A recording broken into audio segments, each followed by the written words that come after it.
نبی کریم صلی اللہ علیہ وسلم جب آپ بیت المقدس تشریف لائے تو رسول اکرم صلی اللہ علیہ وسلم امام بنے ہیں اور باقی انبیاء آپ کے مقتدی بنے ہیں۔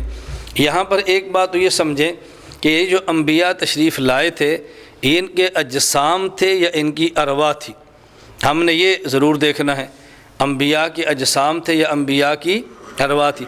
ہمارا موقف یہ ہے اہل سنت والجماعت کا کہ انبیاء کے اجسام مبارکہ تھے، انبیاء کے دنیاوی اجسام مبارک تھے، ان کے ساتھ آپ وہاں پہ تشریف لائے تھے جو آپ نے امام الانبیاء کے پیچھے نماز پڑھی ہے۔ اس کی ایک وجہ تو یہ ہے اللہ کے نبی امام الانبیاء ہیں، امام ارواح الانبیاء نہیں ہیں۔ امام الانبیاء ہے، امام ارواح الانبیاء نہیں ہے بلکہ امام الانبیاء ہیں، اور نبی وہی ہوتا ہے کہ جس میں جسم بھی ہو اور روح بھی ہو، دونوں ملتی ہیں، اس پر وصف نبوت آتا ہے۔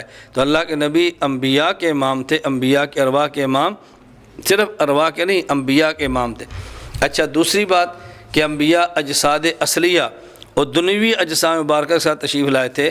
ملا علی قاری رحمۃ اللہ علیہ مرکات شرح مشکات میں تحریر فرماتے ہیں فَإِنَّ حَقِيقَةَ الصَّلَاةِ تَكُونُ بِالْأَشْبَاحِ دُونَ الْأَرْوَاحِ، نماز ہوتی ہی وہ ہے جو جسم کے ساتھ ادا کی جائے، نہ کہ روح کے ساتھ ادا کی جائے۔ تو جب انبیاء نے حضور کے پیچھے نماز پڑھی ہے، نماز وہ ہوتی ہے جو جسم کے ساتھ ادا کی جائے، تو ماننا پڑے گا کہ انبیاء اپنے دنیاوی اجساد مبارکہ کے ساتھ تشریف لائے تھے، رسول اللہ صلی اللہ علیہ وسلم نے ان کی امامت کروائی۔ اب اگلی بات سمجھیں، نماز کی تین قسمیں ہیں، ایک نماز ادنا، ایک نماز متوسط، ایک نماز اعلیٰ۔ کتنی قسمیں؟ ایک نماز ادنا، ایک نماز متوسط، ایک نماز اعلیٰ۔ ادنا نماز جس میں امام بھی امتی مقتدی بھی امتی، متوسط امام نبی اور مقتدی امتی، اور اعلیٰ امام بھی نبی اور مقتدی بھی نبی۔ تو اگر کوئی بندہ آپ سے پوچھے بھئی اس کائنات میں اعلیٰ ترین نماز کون سی تھی، تو آپ کیا جواب دیں گے؟ بیت المقدس والی۔ کیوں؟ اس میں امام بھی نبی ہیں اور مقتدی بھی نبی ہیں، اور یہ جو سب سے اعلیٰ ترین نماز ادا ہوئی ہے، اس نماز کی کیفیت یہ ہے کہ حضور اکرم صلی اللہ علیہ وسلم امام بنے ہیں، آپ نے تلاوت فرمائی ہے، سورۃ الفاتحہ پڑھی ہے، اور جو پیچھے انبیاء علیہ السلام تھے انہوں نے رسول اللہ صلی اللہ علیہ وسلم کے پیچھے نہ ہی فاتحہ پڑھی ہے نہ ہی کوئی اور سورت تلاوت فرمائی ہے۔ اور سورت کو تو پڑھنے کے لیے کوئی بھی تیار نہیں ہوتا، فاتحہ پر لوگ جھگڑتے ہیں کہ جی فاتحہ امام کے پیچھے پڑھنی چاہیے، اگر امام کے پیچھے فاتحہ نہیں پڑھیں گے تو نماز نہیں ہوگی۔ آپ ان کو یہ بات سمجھائیں، اللہ کے نبی صلی اللہ علیہ وسلم نے فاتحہ اس نماز میں پڑھی ہے، اور انبیاء نے آپ کے پیچھے فاتحہ نہیں پڑھی۔ دلیل وَلَقَدْ آتَيْنَاكَ سَبْعًا مِّنَ الْمَثَانِي وَالْقُرْآنَ الْعَظِيمِ، اللہ فرماتے ہیں پیارے پیغمبر یہ فاتحہ ہم نے آپ کو دی ہے۔ جب ملی رسول اللہ صلی اللہ علیہ وسلم کو ہے، باقی انبیاء کو ملی نہیں ہے، تو اس کا معنی ان نے حضور کے پیچھے پڑھی بھی نہیں ہے۔ تو جو شخص یہ فتویٰ دے کہ جو امام کے پیچھے فاتحہ نہیں پڑھے گا اس کی نماز نہیں ہوگی، تو یہ فتویٰ حنفیوں پر نہیں ہے، یہ فتویٰ انبیاء پر ہے۔ ہم پر فتویٰ بعد میں آئے گا، انبیاء علیہ السلام پر فتویٰ پہلے لگے گا۔ اور قیامت کو اللہ رب العزت اگر یہ فرمائے کہ وہ لوگ کھڑے ہو جائیں کہ جن نے باجماعت نماز پڑھی اور امام کے پیچھے فاتحہ نہیں پڑھی، آدم سے لے کر عیسیٰ علیہ السلام انبیاء پہلے کھڑے ہوں گے اور ہم بعد میں کھڑے ہوں گے، انبیاء کی نماز قبول ہوگی تو ہماری بھی ہو جائے گی۔ اس سے مجھے ایک چھوٹا سا لطیفہ یاد آیا، آپ اس کو ذہن نشین فرما لیں۔ ہمارے بہت بڑے عالم ہیں ڈاکٹر شیر علی شاہ صاحب دامت برکاتہم، جامعہ حقانیہ کوڑا خٹک کے شیخ الحدیث ہیں۔ حضرت کوڑا خٹک سے لاہور تشریف لائے، ایک شاگرد ان کو ملنے کے لیے آیا، اور شاگرد نے حضرت سے گزارش کی کہ میں آپ کی دعوت کرنا چاہتا ہوں تو آپ ہمارے گھر تشریف لائیں۔ حضرت نے اس سے پوچھا کہ دعوت کی تین قسمیں ہیں، ادنا، متوسط، اعلیٰ، تم کون سی دعوت کرنا چاہتے ہو؟ اس نے کہا جی آپ تینوں کا معنی بتا دیں، میں پھر ہی فیصلہ کر سکوں گا کون سی دعوت کرنا چاہتا ہوں۔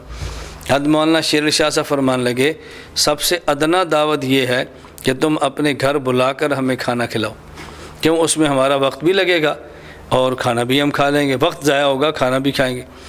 اور متوسط اور درمیانی دعوت یہ ہے ہم جہاں ٹھہرے ہیں اپنے گھر سے کھانا پکا کر وہاں لے آؤ، اس میں ہم کھانا بھی کھا لیں گے، ہمارا وقت بھی بچ جائے گا۔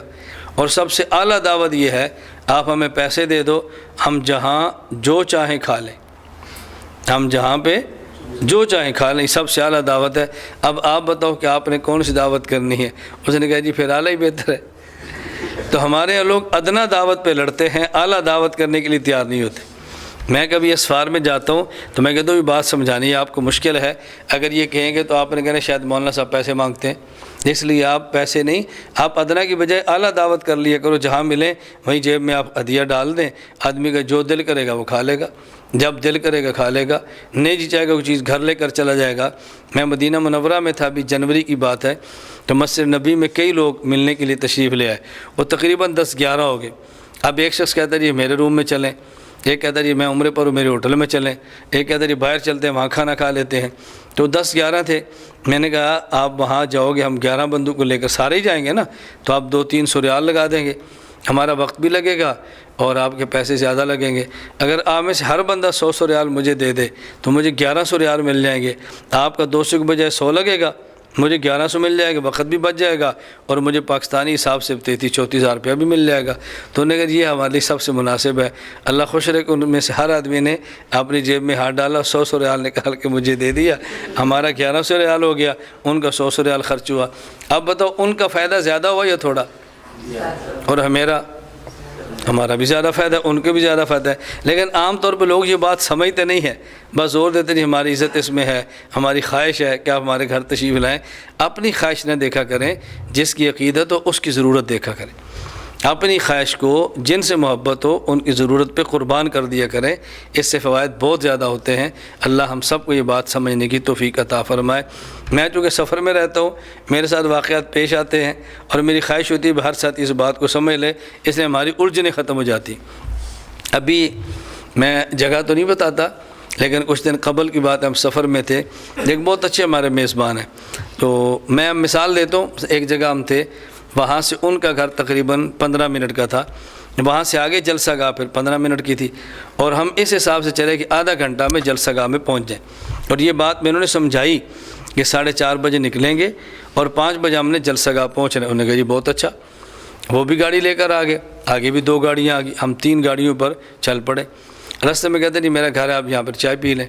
میں نے کہا دیکھ لیں وقت بہت لگے گا، اب گرمی کا موسم ہے، گاڑی میں اے سی چل رہا ہے، انہوں نے ہمیں اے سی گاڑی سے نکالا اور دھوپ میں 5 منٹ چلا کر اپنے گھر لے گئے۔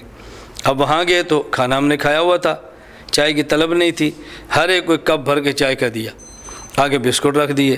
اب مجھے کہتے ہیں جی آپ چائے تناول فرمائیں اور ہمارے لیے دعا بھی فرمائیں، اللہ گھر میں برکت دے۔ میں نے کہا اگر آپ محسوس نہ فرمائیں نا تو میرے دل سے دعا نکل نہیں رہی۔ مجھے کہتے ہیں جی کیوں؟ میں نے کہا دیکھیں آپ نے ہمیں اے سی گاڑی سے نکال کر گرمی 5 منٹ چلایا، ہمیں طلب نہیں ہے اور آپ جبراً ہمیں ایک کپ چائے کا پلا رہے ہیں گرمی میں، اور پھر آپ کہتے ہیں دعا بھی کریں، میں کیسے دعا کروں؟ میں نے کہا آپ کو یقیناً میری بات اچھی نہیں لگے گی، آپ کو اچھی نہیں لگے گی اور اچھی لگنی بھی نہیں چاہیے، لیکن میں آپ کو کھل کر اپنی رائے کا اظہار دے رہا ہوں کہ میرے بس میں نہیں ہے کہ میں کیسے لگی لپٹی بات کروں۔ اگر آپ میری بات مان لیتے 4:30 بجے چلے، ہم 5 بجے جلسہ گاہ میں پہنچ جاتے، میں کتنا خوش ہوتا۔ اور اگر آپ کو بہت شوق تھا، دعوت تھا، آپ نقد میری جیب میں ڈال لیتے، مجھے کیا تکلیف تھی، ہم اگلی سفر میں آپ کے پیسے ڈالتے، سفر کے اندر آپ کے پیسے خرچ ہو جاتے۔ میں صرف یہ بات سمجھاتا ہوں، اللہ ہم سب کو بات سمجھنے کی توفیق عطا فرمائے۔ انبیاء کرام نے رسول اللہ صلی اللہ علیہ وسلم کے پیچھے نماز ادا فرمائی۔